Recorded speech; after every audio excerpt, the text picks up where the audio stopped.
Welcome to Jayasree's kitchen.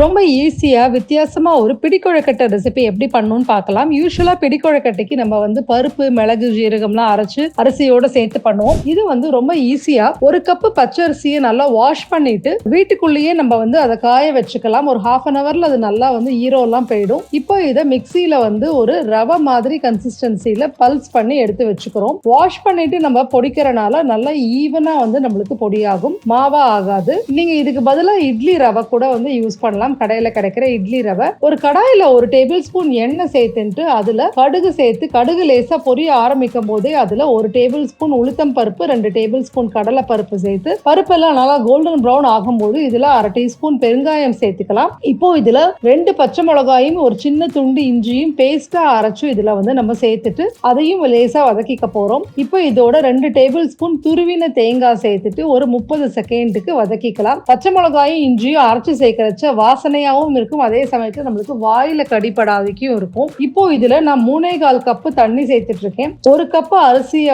Pulse பண்ணதுல 1/2 cup அரிசி குருணை வந்தது. சோ அதுக்கு நான் 3/4 கப்பு தண்ணி சேர்த்துட்டு இருக்கேன். 1க்கு 2.5ல இருந்து 2.5 வரலும் நீங்க தண்ணி சேர்த்துக்கலாம். சோ நான் 1/2 கப்புக்கு 3/4 சேர்த்துட்டு இருக்கேன். இது நல்லா தண்ணி கொதிக்க ஆரம்பிக்கும் போது உப்பும் சேர்த்துட்டு நல்லா தேவையான அளவுக்கு உப்பு சேர்த்துக்கோங்க. நல்லா தண்ணி கொதிக்கட்டும். இப்ப அடுப்பை நல்லா சின்னதாக்கிட்டு இந்த அரிசி குருணையை நம்ம ரவை மாதிரி பொடிச்சு வச்சிருக்கோம் இல்லையா, அதை நம்ம சேர்த்துக்க போறோம்.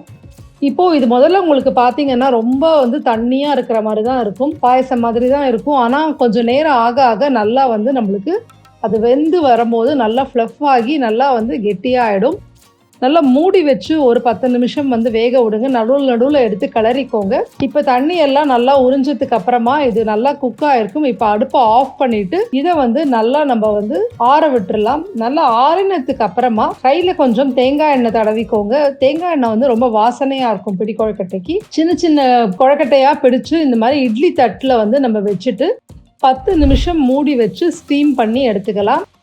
ஓப்பன் பண்ணி அதுக்கப்புறமா ஒரு 2லேருந்து 3 நிமிஷத்துக்கு அப்புறம் எடுத்து ஒரு பாத்திரத்துக்கு டிரான்ஸ்ஃபர் பண்ணிக்கலாம். ரொம்ப சூப்பரா தேங்காய் சட்னியோட கொஸ்துவோட ரொம்பவே நல்லா இருக்கும். இந்த பிடிக்கொழக்கட்டையோட டீடைல்டு ரெசிபி டிஸ்கிரிப்ஷன்ல டெக்ஸ்ட்ல கொடுக்குறேன், பாருங்க.